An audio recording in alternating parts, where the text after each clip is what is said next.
Hi everyone, in 2.4 we're going to work on basically what's just an algebra trick. So this is going to help us deal with integrating rational functions, some of the messier rational functions that we maybe can't tackle with methods that we have from substitution, integration by parts, and trig substitution. So this first exercise is your preview. Please pause and work through it. I just want you to do the fraction arithmetic to get a little bit of a refresher on how that goes. Okay, so what we're going to need here is a common denominator. So if I'm looking at this, the LCD is going to be x plus 1 times x plus 2. So this first one is going to need to get multiplied by an x plus 2, top and bottom. And I'm going to zoom in a little. The second one, notice you can move that negative sign out in front, would be exactly the same thing. Needs to get multiplied top and bottom by x plus 1. Okay, so we're going to end up with, I'm going to distribute through the top, 2x plus 4 and a negative 3x minus 3, and that's all going to be over x plus 1 times x plus 2. And we can do just a tiny bit better, and we can say, okay, 2x minus 3x, that's negative 1x, and 4 minus 3 is positive 1. So 1 minus 1x over x plus 1, x plus 2. We don't know why I wrote the 1 in front of the x, but it bugs me, so I'm erasing it. Okay.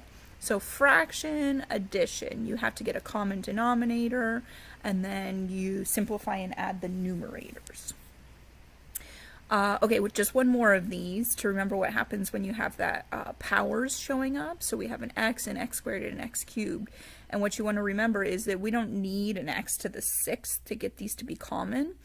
If we just multiply the first one, top and bottom, I'm going to switch colors, by an x squared,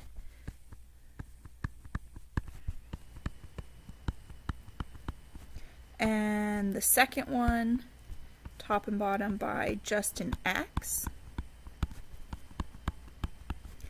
then we'll have a common denominator. So you don't always have to take all of your denominators and multiply them together to get the LCD. That can make things a lot uglier.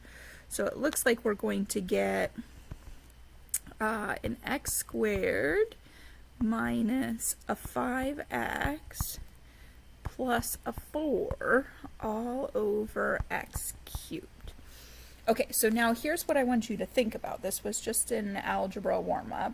What I want you to think about is if I gave you this first problem and asked you to integrate, how would that compare to me giving you this last one and asking you to integrate? Which one looks easier? And the same thing up above. If I asked you to integrate this first one versus integrating this last one, what do you prefer?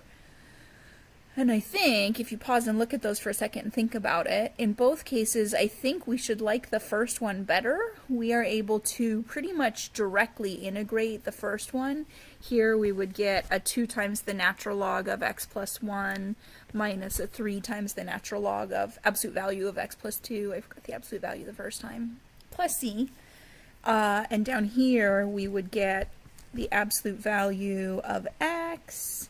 And then here we have a negative 5x to the negative 2, so we would bump it up to from the negative second power to the negative first power, and we divide by a negative 1, so it'd be plus 5 over x. And then here we would bump the power up from negative 3 to negative 2, and then we divide by negative 2, so we get negative 2x to the negative 2, or negative 2 over x squared.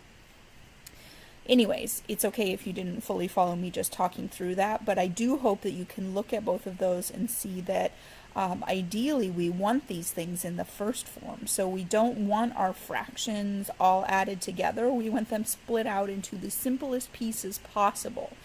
And that's what the method of partial fractions does for us. Partial fractions decomposition is its official name. It takes us from a single messy fraction backwards to two simpler fractions fractions or 3 simpler fractions or however many we need. The real trick to partial fractions is actually just spotting what kind of denominators you'd need. So if I was looking right here at this very last statement, and I know that there's an x cubed in my denominator, I need to realize that the pieces that could make up the LCD could include a plain old x and an x squared that would both get absorbed into the x cubed in the LCD. And then up above is a little easier. If I have an x plus 1 times an x plus 2, the only way that's going to be my LCD is if I had an x plus 1 to begin with and an x plus 2 to begin with. There is one other important detail. This partial fractions trick that we're going to work on only works for reduced fractions. Let me look at my little list down here and see if I define that or not. Polynomials.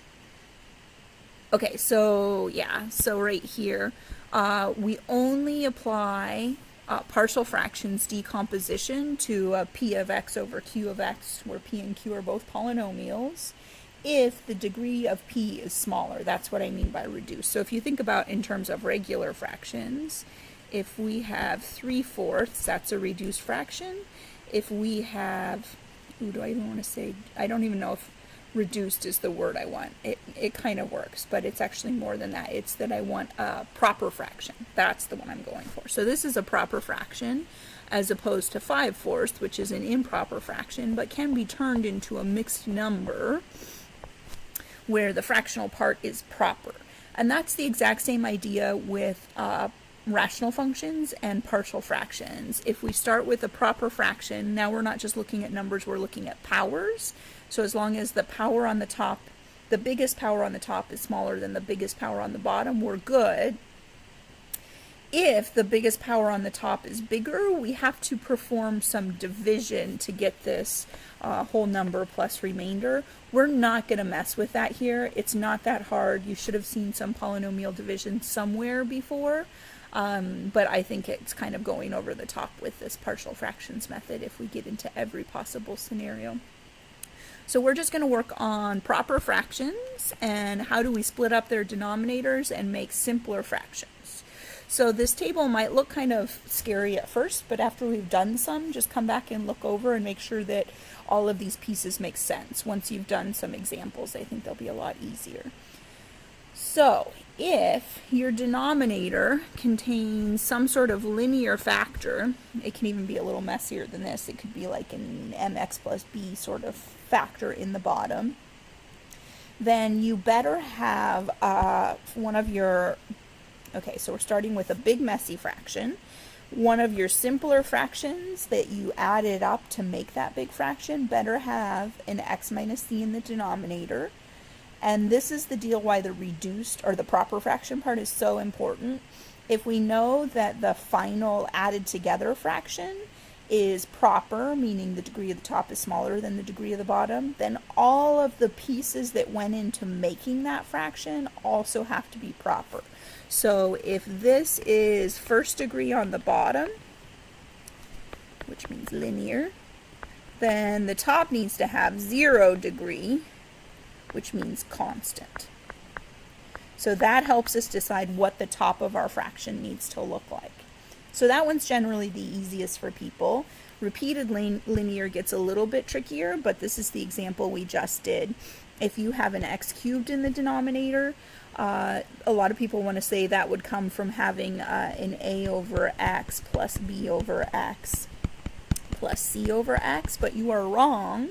The LCD of that mess that I just wrote down is x, which is not what I want. We want the LCD to be x cubed. So in order to get an x cubed, there has to be an x cubed, if we look back up here where we started, in the original fractions. And then there possibly could be an x squared and an x as well, so we allow for all 3 possibilities. And I think it's really important to see that when we added this together, we did get an x squared as our biggest power, a square as our biggest power, instead of the cube that was the biggest power in the bottom. So that will build up that quadratic, that 1 degree less than the bottom. You'll sometimes see these irreducible quadratics. So for example, an x squared plus 1 or an x squared plus 3, anything like that. There's other things as well. Unfactorable quadratics is what we're really talking about. But a common one will be the x squared plus 1, because when we split it out, we do know how to integrate that. If you get an irreducible quadratic, the only tricky thing is now we have a second degree denominator, so we actually have to split that up. And in fact, my advice would be to do it this way instead. Say, okay, well, we could have an x. It's the same thing, but when you go to integrate, this will be a little easier. And constant involved in putting these two together. So if the bottom is second degree, the top needs to be allowed to be linear. It's still smart to split that up into two fractions. And then I don't think we see a lot of this, but maybe once, if your irreducible quadratic has a power on it, then that power will need to show up when you split these apart, and every power smaller than that. So if that seems really like over your head scary, watch a few examples, come back and look at this table and see if it makes sense. Thanks for watching.